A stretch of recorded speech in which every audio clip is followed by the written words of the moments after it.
Good afternoon. As always, I'll start with a quick synopsis of our last performance. Post-game, I didn't have a lot to say about the unfortunate incident that transpired at the end of the game, and really thoughtfully so. It was ugly. It was ugly for the game of football. I think all of us that are involved in the game, particularly at this level, want to safeguard and protect the game, its integrity. And in that instance, it was compromised, obviously, with an unfortunate incident. And so none of us want those things to transpire. It did. We were a part of it. We accept responsibility for our actions within it. I won't have a lot to say in great detail regarding it. We have some people going through appeals and so forth, and I don't want to jeopardize that in any way. But another reason why I didn't want to talk in great detail about what transpired at the end of the game is because it had little to no bearing on determining the outcome of the game. Our execution or lack thereof did. And like I told our team yesterday, it's easy to seek comfort in that sidebar distraction and not talk about what really needs to be talked about from our perspective, is that we played a losing football game. We didn't execute well enough in all three phases to secure victory, and we got to be accountable for that. We got to acknowledge that. We got to adjust and build a plan to minimize that occurring again as we move forward and move this week into another hostile AFC North environment. So if you look at how we played in the game, a couple things that really stood out for me. First, defensively, as plays got extended, I thought that the tide always tilted in the favor of the Browns. We didn't do enough on extended plays in rush or in coverage. Baker Mayfield got out a lot. He escaped to his right, our left some, and created some negativity for us. In doing so, I thought the 3rd down and 8 on the 8, the last touchdown was a significant play. It didn't happen on time, but there were several plays like that in game. The 3rd down and 7 on the other end of the field, on the 7, where we got a DPI in the end zone, it did not occur on time. I thought Baker did a really awesome job with his legs, first extending plays, and then with his arm finding open receivers and delivering the ball accurately. We need to be better in terms of minimizing a quarterback in those circumstances. We need to be better in terms of tight coverage in those circumstances. And this week, with this week's challenge, we got another quarterback mobility issue, so we got to get that problem rectified and rectified quickly. Obviously, in a hostile environment, you can't have hiccups in the kicking game. We mishandled a field goal snap and caused us to miss an opportunity for 3 points, and particularly at the early stages of the game, I thought it didn't help us environmentally in terms of leveling the playing field, quelling the crowd, gaining some rhythm. It hurt us in a big way. And on the offensive side of the ball, we need to do a better job of adjusting. People get hurt as part of football. Several people went down during the course of the game, and we weren't able to find our traction and get fluidity and move the ball with the type of fluidity that we need to. We didn't take care of the ball, and regardless of circumstance, that's always a reasonable expectation in terms of protection of the football. We play good special teams and defense, and if we're punting the football, we got a chance in games. We didn't give ourselves a chance in the game because we didn't take care of the ball well enough. Couple that with the fact that we weren't getting turnovers, it produced the outcome that we're all familiar with. So as we prepare for this next one and assess our overall health, regardless of who's available to us, those are things that we've identified that caused the outcome of that last game. And as we prepare for this next one, we better get a new set of issues that are potentially problematic for us. On the injury front, we got 3 guys that are in the protocol. And, the protocol will run its course. We'll wait to get word on their availability as we begin to push through the week. That's Ola, Diontae Johnson, and JuJu Smith-Schuster. JuJu also has a knee injury, but the protocol being the first and foremost things that he's dealing with, we'll take a look at the knee injury and his ability to function or not as he gains clearance through the protocol and gets potential practice opportunities and so forth. James Conner re-injured his shoulder in game. Don't know what his availability might be this week. Practice availability and functionality will be our guide in terms of his participation. Artie Burns had an in-game knee injury. That appears to be minor. He'll be limited at the early portions of the week, and let that be our guide in terms of his participation. L.T. Walton has a knee injury, a meniscal tear that needs to be repaired. And so that's going to be done. If it hasn't been done today, it'll be done shortly. Excited about the potential return of Benny Snell, who's coming off a knee injury. He's been cleared to practice this week, and we'll get him on the field and see what he looks like. And not only in terms of his health, but a young guy like him who's missed a block of time will be focused on his ability to execute in great detail. And so he's got a two-pronged thing that he's got to answer, not only health, but game readiness from a detail and knowledge standpoint, and that's a reasonable process for a young guy. You know, as we look at Cincinnati and prepare for these guys, it's important that we focus on the things that I've kind of outlined, and that's us and what's going on with us. We're going into a hostile environment. We understand some of the components of the people that we're working with on offense. We got to do fundamental things well. We got to be perfect pre-snap. We can't have pre-snap penalties. We got to minimize penalties in general. We got some holding penalties, man, and when you're working with rotational guys in some instances, a holding penalty that puts you behind the chains is essentially a drive killer. You know, we had several penalties in our last outing that really killed some drives under the circumstance, and so we got to work our tails off to be clean from an execution standpoint, from a technical standpoint, to minimize penalties. We also just got to be clean and fluid in terms of getting hats on hats in the run game, not only in the line of scrimmage, but on the edge and on the perimeter. They do a good job of their 7- and 8-man front, spinning safeties down, bringing nickels and so forth. We got to do a good job of accounting for those guys in the run game. We can't have negativity in the run game that puts us behind the chains. Behind the chains is not good for us in the condition that we're in right now in terms of the players that are available to us. So we have complete control over that in terms of working to keep ourselves out of those circumstances and executing the calls that we do call in an effort to stay on schedule. That'll be a big charge for us. On the defensive side of the ball, man, we got to deal with the quarterback mobility issue, not only because of our last performance and the things that Baker was able to do on extended plays, but Lindley is also talented in that area. I think he had over 50 yards rushing or so last week and created some big plays and some field flipping things for them on extended-like plays. We got to be able to deal with his eligibles, and we're familiar with those guys, and they're talented. His utilization of running backs in the passing game, Joe Mixon, Giovanni Bernard, two proven guys that are big components in that way. We got to do a good job versus Eifert in the passing game at the tight end position. He created some issues for us last time, and historically, he's created issues for us because he's a tough matchup. He's an athletic and vertical capable type tight end. Obviously, Tyler Boyd is a quality receiver, a guy that's capable of working outside and inside and dominating possession downs. We're cognizant of the possibility of A.J. Green. We realize he worked out in pregame last week, so, you know, we better have a plan in place if he shows up in stadium and respect the things that he's capable of doing, but not only the things that he's capable of doing, the opportunities that it creates for others. Get some too high safety opportunities. I imagine the run into the football gets easier when guys like him are available. I imagine it's easier to get the ball to guys like Tyler Boyd when he's available. So, you know, there's some ramifications of his availability. We need to ponder those and plan for those.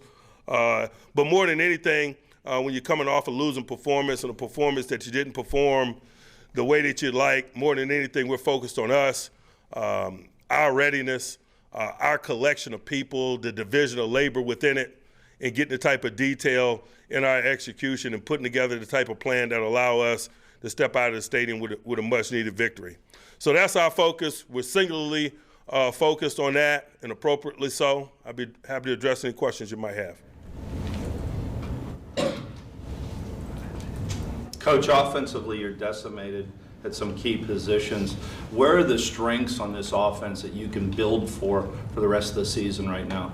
You know, obviously in our offensive line, we don't have a lot of people missing there. If Pouncey's unavailable to us, that's a significant loss. But, you know, for the most part, we've had pretty good availability in our offensive line, and even during times when we haven't, we've got solid veteran backups who bring in experience even when called upon. If B.J. Finney is our center in this football game, we won't be worried about his ability to articulate the necessary things associated with the position and his ability to do the job. We've called on B.J. time and time again over the years, and so completely comfortable there. I think we're getting really good fluidity in terms of our division of labor at the tight end position. Vance McDonald's been available to us now consistently for a number of weeks. Nick has been on our team now consistently for a number of weeks, so I really feel comfortable with our division of labor there. Some of the other things obviously are work in progress, and we make no bones about that, but we're also completely comfortable with the guys' ability to deliver. And because they're professionals and they'll be prepared and we'll be thoughtful about the things that we ask them to do. On the topic of the line, and maybe beyond the line, where can you guys be better in and short situations, third and short, fourth and short? Was that part of the execution that you were referencing earlier? And not only execution, but planning and taking into account all circumstances, environment being one of them. We'll be in another hostile environment. Cadence will not be a weapon for us in those circumstances, and it may dictate how we attack or don't attack in those circumstances. We do not seek comfort in regards to some of the things that we've done. We realize that short yardage has been an issue for us. There are a couple ways to approach it. Number one, we have to execute better. There's a certain meat on meat or bone on bone element of football that you can't run away from, and short yardage is one of them. But at the same time, we can do some things from a coach's perspective, from a planning and schematics perspective to assist the guys as well, and I think we're working in both areas. Coach Vince Young, one of the highest men in 2005, Tim Tebow in 2007, and Manziel in 2012. But none of them had extended NFL careers. They're not currently on NFL rosters. Does Mason Rudolph have a skill set that may not be obvious to us laymen that validates him to be a starter for the Steelers and any other NFL team? Man, that's a deep and philosophical question you gave me there. I will avoid some of the comparisons to some of the historical people. We like Mason. We like what he's done throughout this team development process. He's earned the position that he holds now, but it's also something that he'll continually earn through play. And he understands that, and we understand that. He didn't do a good enough job of taking care of the football in the last game, and so he's got to take responsibility for that, and he understands that, and that's something that can't be a part of his play moving forward on a consistent basis. But that's anybody that occupies that role for us with their hands under the center and at the quarterback position. Job one is preservation of the football. What does Benny Snell need to show you this week in his return to gain your trust? Health first and foremost. He's got to be able to protect himself, and secondarily to protecting himself, he's got to be able to protect the football. If he's capable of doing those things, then we evaluate the level of detail and his overall readiness from an assignment standpoint. So there are a couple things that we're looking at.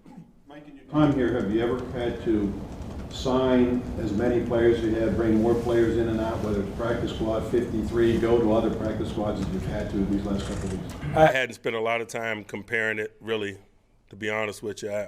Not that I can recall, but I'm not trying to either. You guys on offense, Diontae and Kareth White, how much of an impact do you think they can make right away for you? I have no idea as I stand here right now how quickly they learn, the level of detail in their play and their talent level will all be elements of that evaluation process. We like those two guys. We like their talent, and that's why they're here.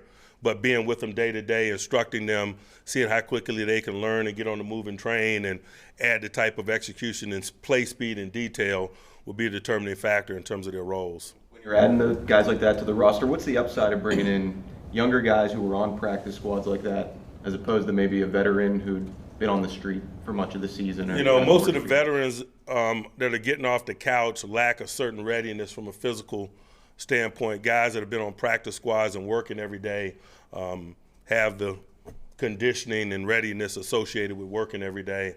And so that's always an element of the discussion.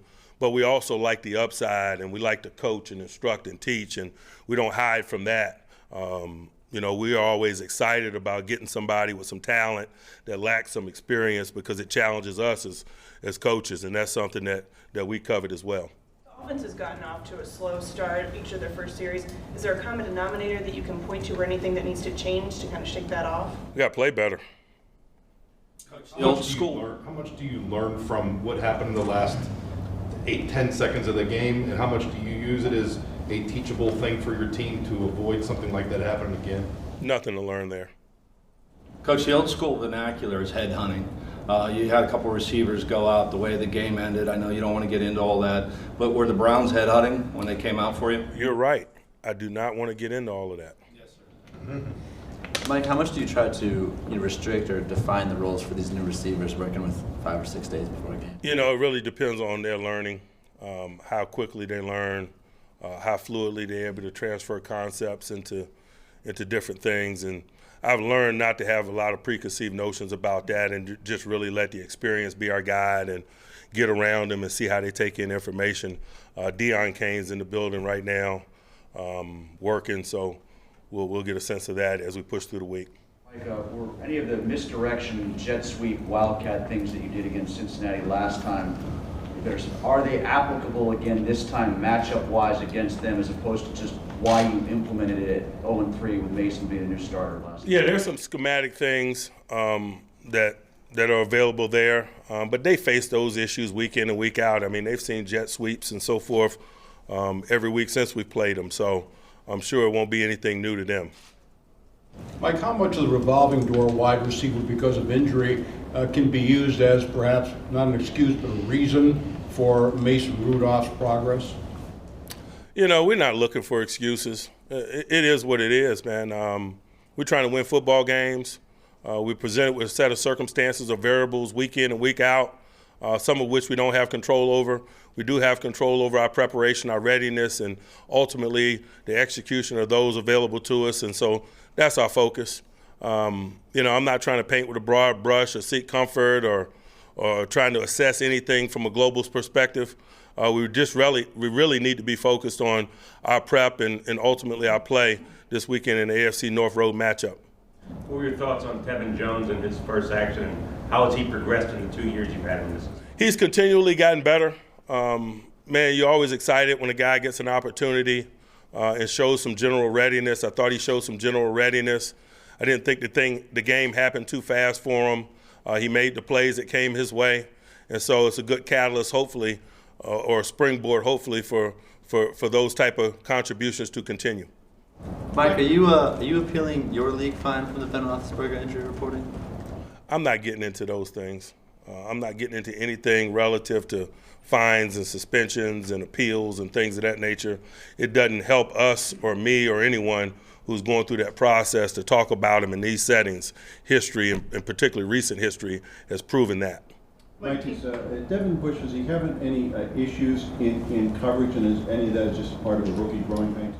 Not any issues that any other linebacker in the National Football League doesn't have in 2019. You know, in today's game, man, you get challenged situationally. You get challenged against athletic people. People put wideouts inside and so forth, and so there's nothing unusual there. No.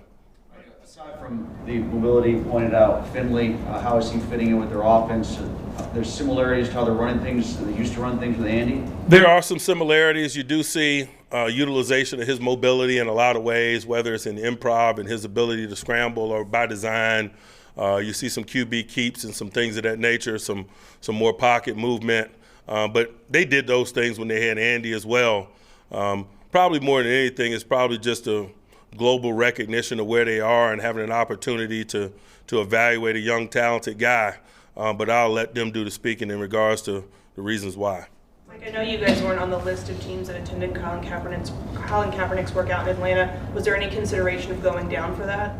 Man, we were working on a short week. Not a lot of discussions there, to be honest with you. Not a lot of real fluid information there, how the information came out. So, no, not a lot of discussions. Were y'all down there for the initially scheduled workout before it moved? Again, I'm not commenting on our intended plans regarding free agency or who we choose to work out or how we choose to participate. That's just a matter of general policy for us. The Kaepernick case is no different. Mike, in terms of the return game, even if Diontae is ready to go on Sunday, would you still use him on punt returns, or are you looking at other people in that situation. We'll let availability to be the determining factor on who's back there in punts and kicks. Like in the short yardage, I think you had 5 or 7 and shorts, and you think you had 2 runs and 5 passes. Is that Mason? How much of that is Mason making that at the line of scrimmage, and how much is that the call? No, we take responsibility for the play selection, certainly. Has the uncertainty at running back made it? Has the uncertainty at running back made it more difficult to be effective in their short yardage situation? We just haven't been effective as we'd like to be or need to be in that area. I'm not looking for comfort. Mike, back to the return game, given his resume next door, would Kadri Henderson be a chance to He's get just a P squatter as we stand here today. So he's not on the 53-man roster. Is that what White can do, too, though? Yes. Yes.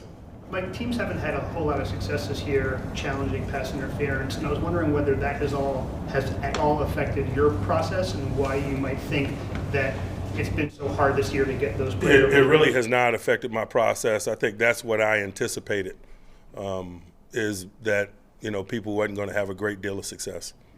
Why do you think they've been so hard to get overturned? Because I just think the initial rule, the intent of the rule was to change the catastrophic play, the plays that called the credibility of the game into question. And I think that was the bar. The bar was extremely high. And that was made very clear in the spring. I think early in September that bar moved a little bit, and so we all start challenging a little bit more than we initially anticipated. But once that bar got back to where it was intended, I think we all need to fade away from the challenges I know that I have. Anyone else? Coach, with an oversurplus of injuries on your team, many times to some of your key players and starters, how much more difficult or challenging is it for you as coaches to be successful in the league? The bottom line is our job is to win games regardless of circumstance, and so that's our focus. I really don't spend a lot of time crying over who's available or who's not available. It's as much a part of the game as blocking and tackling, and if you're a competitor like we as coaches are competitors, that fires you up. You want to smile in the face of adversity and deliver, and so that's our focus. Mike, you said about the incident that happened at the end of the game, you accept the responsibility, nothing to learn from it. What can you do, or what can other coaches in the league do to prevent it from happening again? I don't know. You got to ask those guys. Yourself. I don't know that we did anything to make it happen anyway in the first place. That's why I said we didn't have anything to learn from it.